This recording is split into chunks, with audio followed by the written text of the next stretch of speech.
Jane, but most people call me Emma, and this is the video portion of my Invisible Children Roadie application.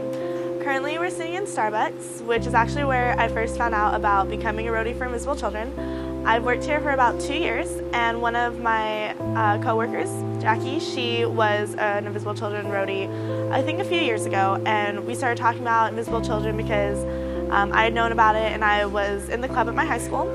And she was like, this is just something you have to do and just look into it. And she told me, amazing stories of her times being a roadie and all the friends she made and all the connections she still has with Invisible Children. And as soon as I turned 18, I looked into it and I was like, this is definitely something that I need to be a part of and this is something I need to pursue. So that's kind of the significance of why we're sitting in a coffee shop, other than the fact that I'm here almost every day.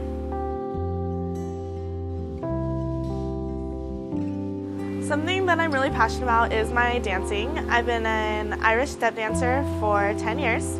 I've competed all through Southern California, actually most of the Western region. And it's something that has been very trying for me. I was diagnosed with arthritis 2 years ago in my back and my knees, but despite that major obstacle, I kept dancing because it's just something that I love so much. I'm not willing to just walk away from it when a challenge arises.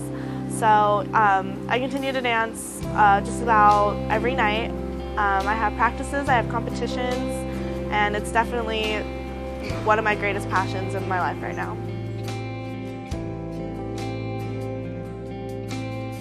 So I absolutely love my trip to Mexico my sophomore year of high school. I went with my high school youth group, and most of my friends were in the youth group as well, so it was just a great experience for all of us.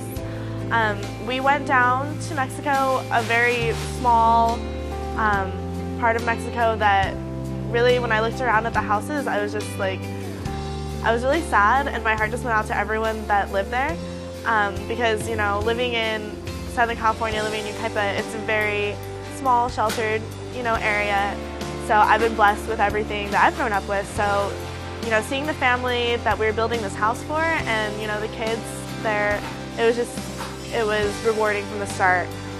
It was basically 4 days of labor, building a house, making cement and getting on the roof to nail, I don't even know what they're called, stuff down to the roof. I've never had any experience with carpentry, so it was definitely, new for me. But, despite the 100-degree weather that we were enduring and, the whole no showers and porta potties and tents outside, that was, it was all worth it when we just presented this house to this family that was so thankful. And we all cried with them, and they made us this amazing Mexican lunch of, carne asada tacos, and this is something that this family had saved up for to, buy the meat and everything for this meal for us. And it was, their way of just saying thank you for everything you've done. And throughout building the house, the 4 days, the family, they would come out and they would, try to help us. And even the kids that were they couldn't have been older than, 8 or 9, they would come out and they would want to help, build their house. And it was just so heartwarming to see them. And when I went down there, basically the only word of Spanish I knew was baile, and I know that means dance. So that's the only thing I could say to them other than hola. So I just say baile.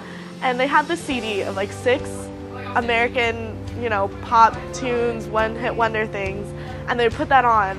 And we listened to Funky Town 8,000 times that trip, but every time we just all screamed baile and we just keep dancing. And these kids were so excited, and they would bring us their toys and they would, just play with us, and we really got to know the family and the kids, and even the neighbors would come out and they would help us, and it was the most rewarding experience because being a part of that, I was a part of something that was bigger than myself, and doing that was just the best thing I've ever done. And that's part of the reason why I want to be an Invisible Children roadie, because I've been aware of this cause for about 2 years now, and I started a club on my high school campus, and I'm so proud of the juniors that are now seniors that have followed up on the club, and they've taken it over, and I want to be able to touch more lives with this cause than I can just solely here in Yucaipa.